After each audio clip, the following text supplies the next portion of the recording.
anything you know about me. What, you being loose? Yes, or fun, or happy, or... You shot Bambi.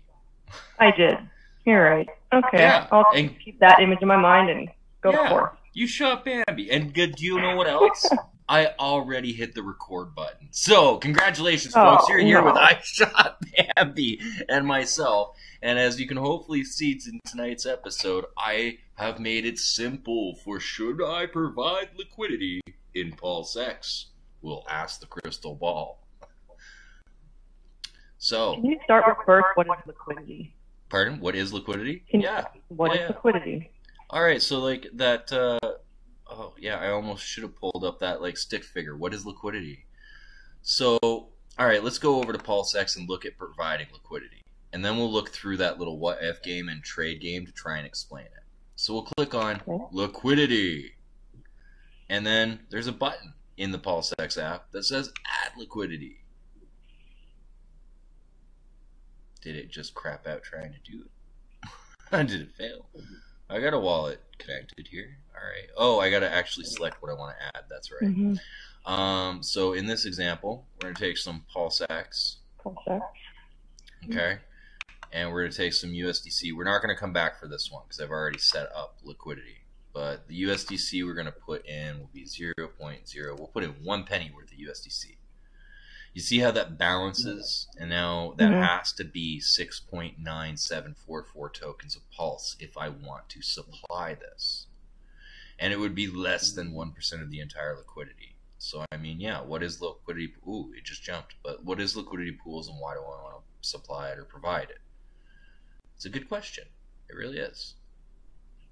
All right. So, we're going to go back and let's take a look at our crystal ball here. So I had some numbers for you that I want to use as a proof case. So as an example here. So what was that price again for the asset? All right, it's 0.00361324. All right, and how many USDC did we pair into that? $4. All right, so we should have had 1107.04 Pulse. Yep, that's correct. Perfect. So that's our liquidity pool. The total value when we created that was $8 because one side of it was $4 of USDC and the other side of it was $4 worth of Pulse, which was 1107 Pulse. Following so far what the liquidity pool does? Yep. All right. So down here, this gives my math enough to fill out the current price and the root price. So the current price shows right here, and you see the size of the liquidity pool I generated. It's really small. Like, this is not independent. They all add up together because they're all at the same ratio. It's like a bunch of transformers getting together like Voltron to make the mega teeter totter. So I try to balance these like teeter totters. So I think of K like the little pivot point in the center that can't change. And I think of the two sides going up and down, and the price is nothing more than a scoreboard of who's fatter, who's heavier, the coins or the token or the cash. Right. So this builds the liquidity that we're taking on the side at the other ratio. This gives us this, but we're looking for future stuff to figure out because there's this thing called impermanent loss. Like, what's going on there? Is it a good idea to provide liquidity? So when you build this teeter-totter, what it allows is somebody can come along and look at the price and go, well, I want to trade money for tokens on this teeter-totter. And so it shifts the value of the teeter-totter through multiplication and division instead of addition and subtraction. So it has an interesting effect to create price. So basically you divide the value, the actual cash value, by the number of asset, and you get the price. Like, that's what I mean. This is the scoreboard ratio. So what we're looking at is it a good idea to provide liquidity? And I'm going to show you a couple fun facts. So let's say that for whatever reason, we do this for a full year. All right. And the price only goes up to that. Very, very little.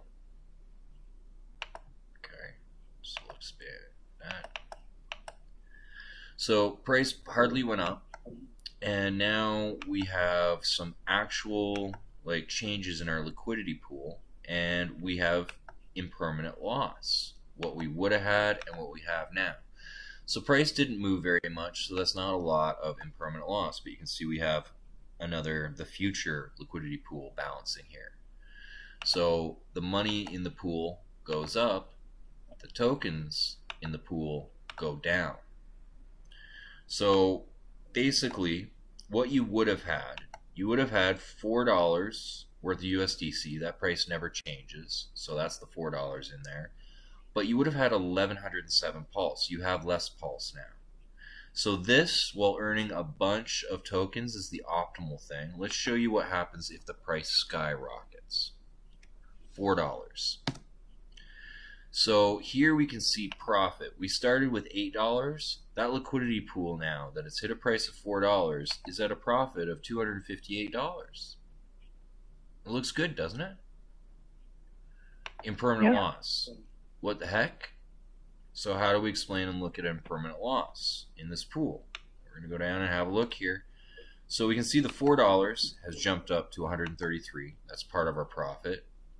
But now we only have 33 tokens.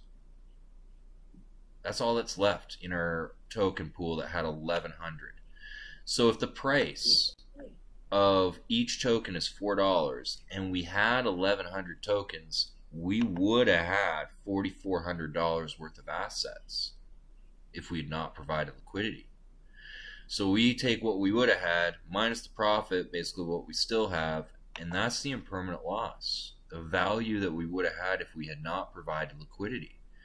So now when you're providing liquidity, you make fees. As the price goes up and down, let's say a whole bunch of people are buying with Pulse. Well, you collect fees in the form of Pulse tokens. Got $100 worth of those. Okay, that helps cut off the lice. Maybe even over the year, made $100 of USDC from buying the other direction.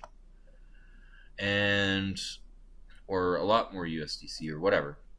The idea is, okay, these are what start to put off the loss. And then when we look at liquidity and we look over at the farms, these are the incentive token farms.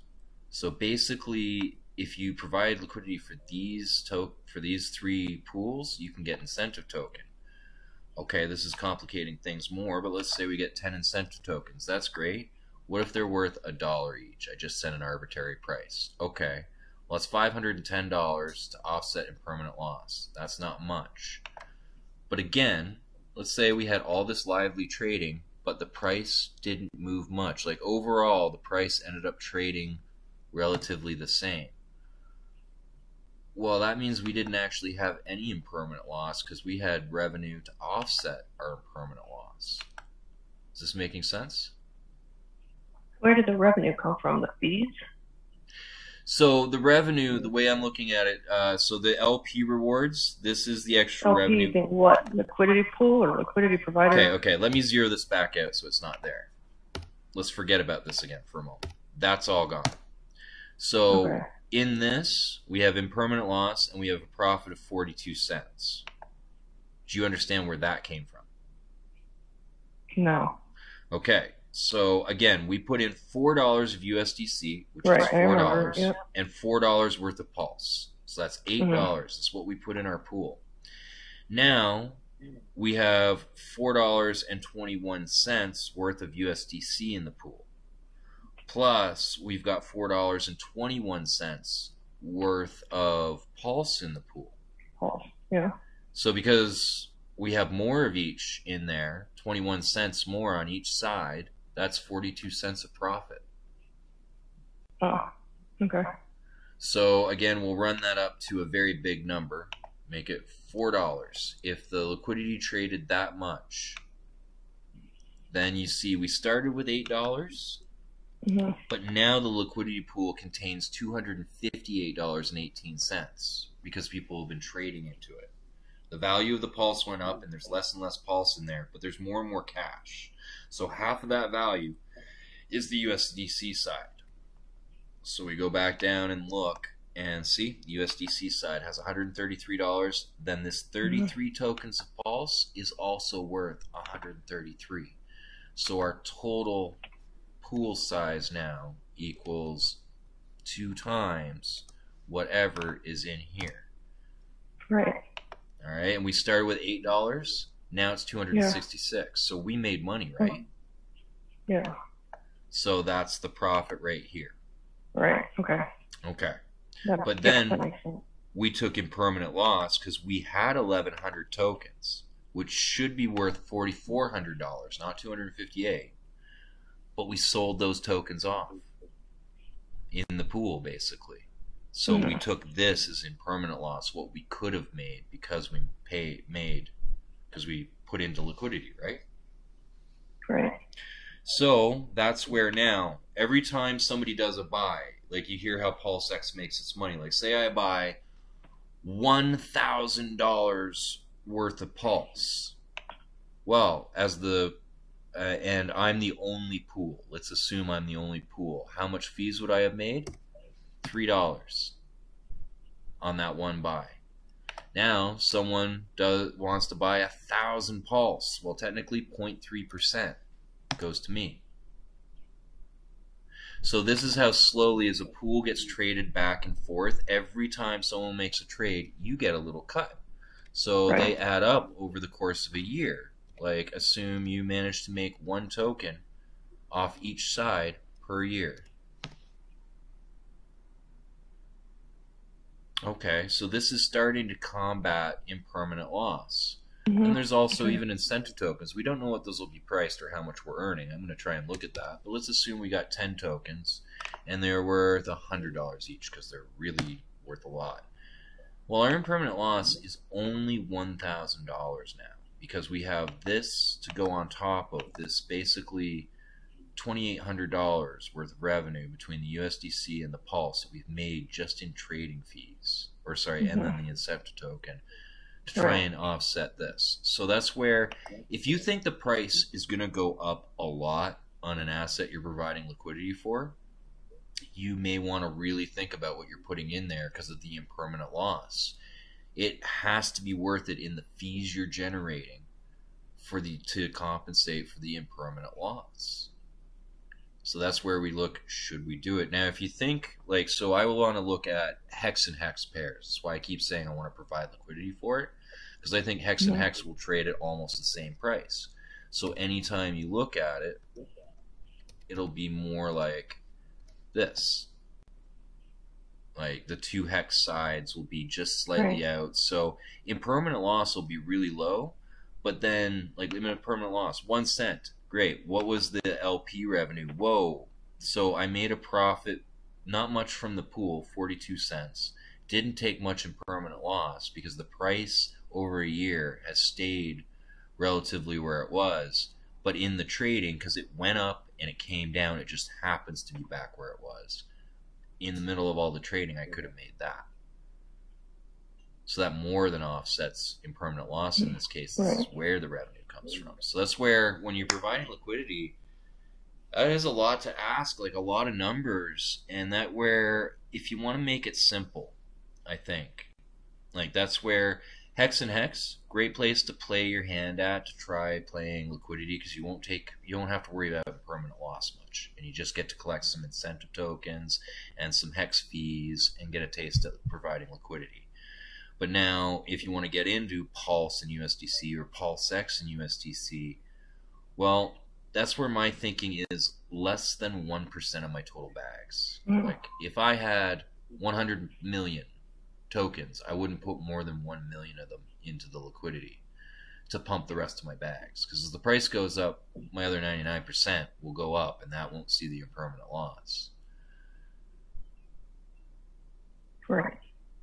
So now, to try and actually get an idea, as I said, I put in liquidity. So I want to actually look at this incentivized pool right here, where it says harvest. I put this in last night. So I'm curious what it's been making. When I harvest it, what do I get? Like, check. Maybe I can view this first. See pair info, view contract, get the LP. This will all be. Let's just hit harvest. Let's just do it easier this way. So what did I get for providing liquidity? Also, where is my pair currently? Like, how is it sitting? So is there a correlation with the liquidity pool with the trade price? How and does liquidity impact the price of the token? all right. Wow, I did actually just make PLS. I got paid in fees for harvesting from farming. Okay, so how to interact? So let's go. No, does liquidity impact the price of a token? Yes, liquidity is exactly what determines the price. So let me show you the math exactly again here. So what you do, all you have to do is this equals your value, 421, divided by the number of tokens in the pool. And it's such a small number that it loves to cooperate. See? So that's where the ratio, why I talk about the price being the scoreboard. Because you always take the amount of money or the amount of value and divide it by the amount of asset to get the per asset price.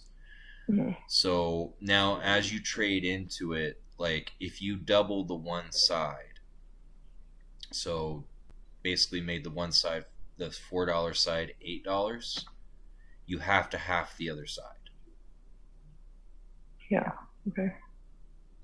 All right, so if you 10 times the one side, you have to divide the other side by 10 times. By 10, yep. So I'll show you exactly how that works. We're going to up the USDC side by 10 times for this one, because we're going to slide up the future price by 100. Liquidity math with Top Gun. So that would make it 0.36. Enter. Now let's go have a look at what I was talking about. I guess this is rounded down. Oopsie doodle. Alright, you know what? We're going to make this side equal to 100 times that side. There.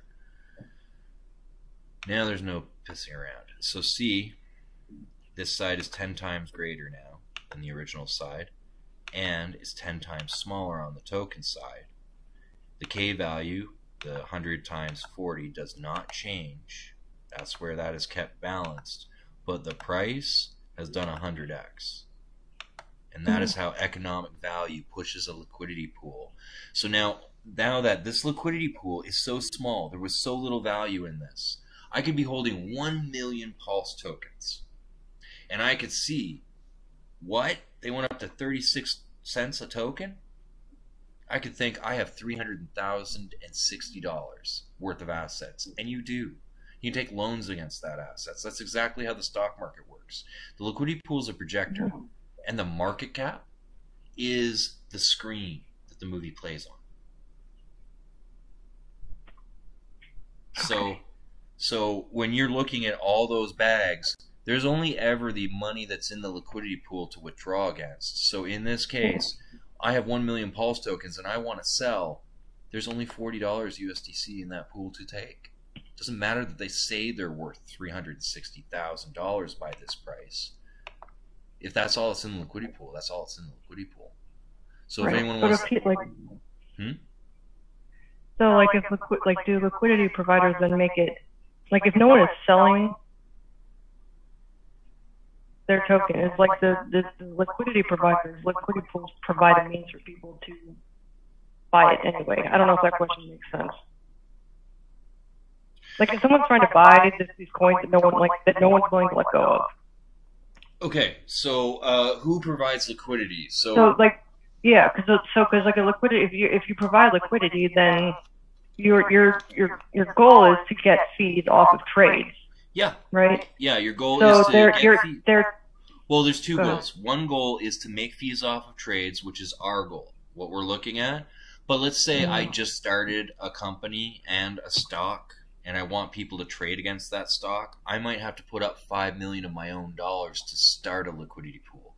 Can other people like this join in and add liquidity like this, like they are in PulseX? Sure. But someone who makes the project usually kickstarts the liquidity pool. so that the asset can be bought and traded. Right. Even if no one's selling it. Yeah, and even if no one's selling it, there's some in the liquidity pool to buy.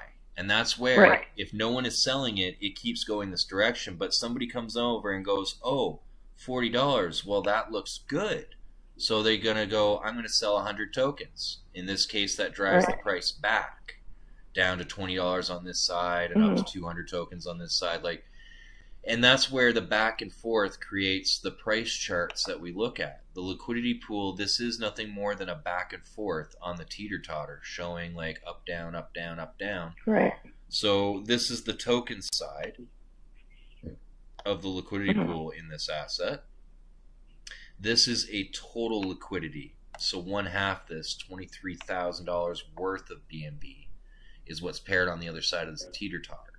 And the BNB side keeps getting heavier, so the price keeps going up, and the IM side keeps getting lighter, so the price keeps going down. That's how that asset works. It's the same for Hex. So in Hex, a different chart, but we have, again, the liquidity pools have been changing, so we get the volume traded, which today is pretty low, 700,000. But we did see gains today of 7% in the liquidity pool for that amount of economic force. And in this liquidity pool, there are several different providers, all with different goals, but they generally do put in because they all will make some fees and incentive tokens, which makes it worth it for them. And I was trying to figure out exactly how many tokens I was earning for 24 hours so I could try and see like how many incentive, but it's still too early in testnet. So I will come back later in a week with a follow-up video. How much did I make in a week once I understand how to read that contract properly? Because I claimed, and I'm like, do I have to empty my wallet, my test wallet first so it has zeros so I can actually track what I'm making? And maybe add the incentive token contract and do some other things I wasn't prepared for because I never am when I do a video. But yeah, so PulseX is a beast. It's like this it's like the stock market exchange. And if you own PulseX, you own a part of the stock exchange, and you can provide liquidity for different assets that you like to make sure that they're available for people to trade against. Because the bigger a liquidity pool, the harder it is to move price, the more stable it can be, and the more attractive it is to traders because the more guaranteed the money will be there to take out. Right. Or the value will be there to extract, I should say. So that's where PulseX, as a partial owner, you've got the exchange. We're great. At any point, I can swap any asset for any asset. Like here, 1 Pulse for 2 PulseX. Swap. Swap. And ta-da! I just swapped some tokens for fun. Confirm. Right. So who determines then, like, how, like, the cost of the fees? Like, can they go up and down? I'm assuming they can go up and down. The fees are specifically, no, they are set out in here. So I have my math somewhere here, but so Uniswap takes not 3%, but 0.3% of every single transaction. So PulseX, every single transaction, 0.29%. They're a little bit cheaper. Okay. So that's the first. So that's already been determined, and that can't be changed. Correct. And then when you provide liquidity, basically about 73%, or in other words, 3/4 worth of the fees that are collected go to the liquidity providers.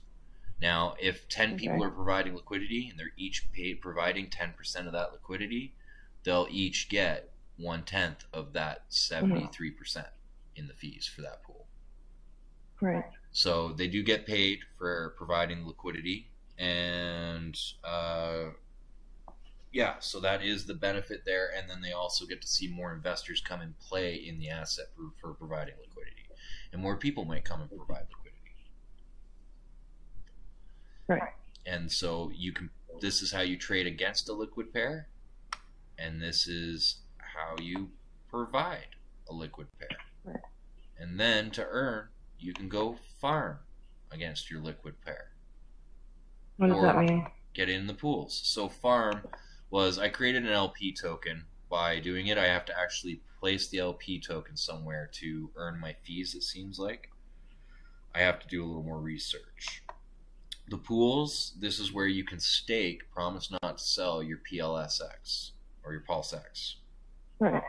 You'll earn party token, and there are some K for K videos about the party token. I don't want to go into it. I don't have detail for it. So K for K has much better videos on this. I just wanted to look at the math. Like, is it a good idea to provide liquidity? So the question comes down to, how many fees are you going to make out of the two tokens in the pair, and how much incentive token will you make, and then how much will that incentive token be worth?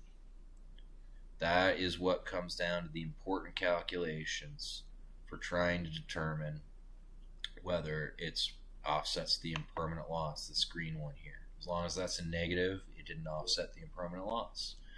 If it's a negative, well, you have more impermanent loss. So will this offset the impermanent loss of providing liquidity?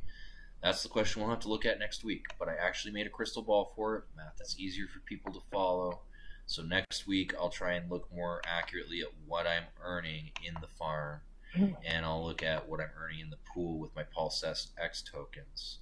So yeah, that's the basic math for, is it a good idea for me to provide liquidity? And because I want to get involved in the system and make more elements and figure out what the incentive token is, it makes sense for me to provide, maybe I'm thinking 1% of my bags to liquidity and for hex, because, oh, well, my math shows if the price stays stable, then these fees will definitely offset the impermanent loss. So hex and e-hex, or p-hex and e-hex, is the pair I will be incentivizing and providing liquidity for sure. And I think that is the thesis and main line of this video. And probably at the beginning, like I usually like to do, in case you're not aware, I'm not a financial advisor. This is for entertainment. I do moon math, and I am a college dropout. I am just learning about crypto. And if you made it at the end, congratulations, you didn't fall asleep. I hope your head didn't explode. How's your head doing, Shot Bambi? My head is doing great. It's doing great. You sound like you want to murder me. Like, how did you convince me to sit here and take all these numbers? Hey, I'm having a blast, can't you tell? Yeah, absolute blast. And if you want more fun like this, tune in next week when I torture Shot Bambi again and hope that I don't get shot like Bambi. Thanks for tuning in to Top Gun Math. All right, now where's that stop?